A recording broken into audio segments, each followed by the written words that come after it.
Congress has invited what it calls like-minded parties. Among leaders invited are several other chief ministers from non-Congress parties: Nitish Kumar, Mamata Banerjee, MK Stalin, Hemant Soren. And it's going to be an interesting moment because the Congress is now trying to occupy a kind of pivot position for leading the opposition in 2024. So there's a statement of national politics being made in the very inviting of these leaders. Yashwant, yet you have warned, or you are not convinced, that even this very handsome victory for the Congress, even in BJP strongholds in the Lingayat communities and so on, says anything about national politics just yet. You've pointed out that Karnataka often votes very differently in Lok Sabha and Assembly. So do go ahead.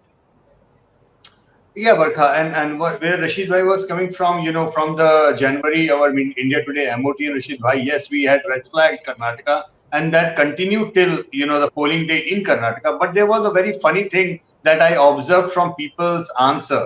I guess that in January, people were generally angry with the state government, and that reflected even in their Lok Sabha voting intention.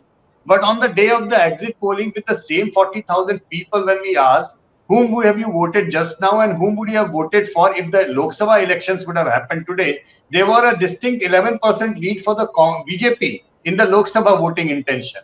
So it was funny to see and observe, because in the same interview, same data set, you are having that kind of split voting behavior. What I felt like was, Barkha, that probably these kind of anti-incumbent verdicts actually work like what we call in the typical Indian rasoi, pressure cooker ka safety valve hai. When there is too much of pressure, when the pressure goes out, in an anti-incumbent verdict, and immediately people recalibrate themselves that, okay, done and dusted. We wanted to throw this government, we have thrown this government out. But what about the next Lok Sabha? Then they are back to the, thing one, that no, Lok Sabha is different. My voting intention is going to be different in Lok Sabha. What I look at the problematic thing as far as this entire exercise of opposition unification is concerned, Barkha, is that in 2014 and 2019, BJP won not because all these opposition parties failed. All these opposition parties actually did very well. Be it Mamata, be it Biju Janata, be it TRS, be it DMK, you name the parties, they did rather very well. BJP came to power because Congress failed spectacularly in the 200 odd seats, where there was no role for all other opposition parties, where it was BJP versus Congress heads on. So the thing is, I don't feel like what exactly is going to come out from this opposition unity. Mamata Banerjee has very clearly said that Congress should actually focus on those 200 seats and leave the rest for the rest of the opposition parties. So basically what Mamata Didi is saying, boss, apna ghar dekho, yahan ki ladai hum pehle bhi jeet chuke hain, we will mind our own business. But is the Congress heeding to that advice? I doubt that. Because now that the Congress has won Karnataka, they are now again full of energy and kind of ambition that they must come up as a pan-India party. Regardless of the fact that their ambition of becoming pan-India, they might end up damaging the other opposition parties because they share the same universe of the voters, opposition voters. So that is not going to work.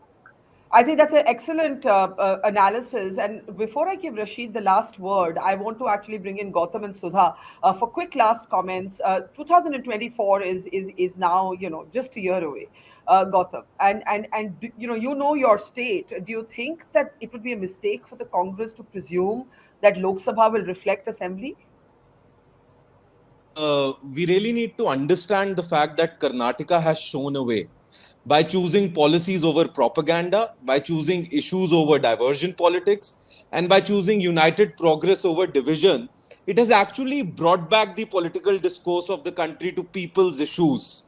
And if this politics of people's issues continues to strengthen across the country, I'm sure Congress comes on the center stage back to take on the BJP. It is a tough challenge. It is something for which we need to continue to work hard. We cannot get overconfident. It is a process that will take time, that will take a lot of dedication. And the congressmen, starting from the Bharat Jodo Yatra, having taken the energy from that whole program, are, absolutely dedicated, absolutely ready to face these challenges. But we need to make sure that the discourse stays on people's issues. So, and my question to you, Dr. Sudha, would be leadership is one aspect, but there are also diminishing returns to a double engine formula when, as Yashwant has repeatedly said, one engine isn't working that well. What will be the plan for Lok Sabha? It's Barka, just I a would year like to away. say that, my party has done tremendous work, no doubt about it, in spite of being COVID, in spite of we having floods over here. In 3.5 years, we have done historical developments. I repeatedly say that, but somewhere where we failed was in trying to convince the people, trying to convey the people and convince them what developmental work has been done and regarding the reservations. We had a very limited period, I must say. And the thing is, we did a major surgical operation in the distribution of the ticket. We took the risk of giving to the second generation leaders, and that too at a very short period of span, at a very short Yes. notice. It was done. So this was somewhere we took a lot of risk over here. So here we have failed. Otherwise, there is no part of failure regarding development, taking care of the people and Well, it's everything. So going we are to. very It's proud of it. Just wait for sure. the I Congress think, to as do their job. I think, as Rashid says, it's going to be a very interesting next year in Karnataka in particular. And Rashid, you spoke about managing ambitions between DK Shivakumar and Siddaramaiah, but Yashwant says it's also going to be about managing ambitions within the opposition. The Congress trying to make a national statement by calling all of these leaders. Mamata Banerjee's statement is very interesting. Go ahead, pursue your ambition, but not at the cost of other regional leaders growing, right? How do you settle that contradiction if you're an opposition leader today? Barka, I think this entire concept of the opposition unity is a misnomer. Basically, opposition unity is a union of competing interests where the alliances are forged and formed from position of strength. Of course, Karnataka Congress is holding that kind of position. So unless the Congress performs well, as Mr. Yashwant Deshmukh was saying, in Madhya Pradesh, in Chhattisgarh, in state assembly elections, and convert it into parliamentary success of some degree, cross 100 mark. So then the non-NDA parties have another, a possibility of increasing their tally to 130, 140, 150 Lok Sabha seats. So together, if they can, checkmate the BJP, that's going to be a very interesting proposition. I think in Mr. Kharge, the Congress has a very deft a player in the middle of things who's not a contender, who's a Dalit, who has a very good rapport with most state leaders.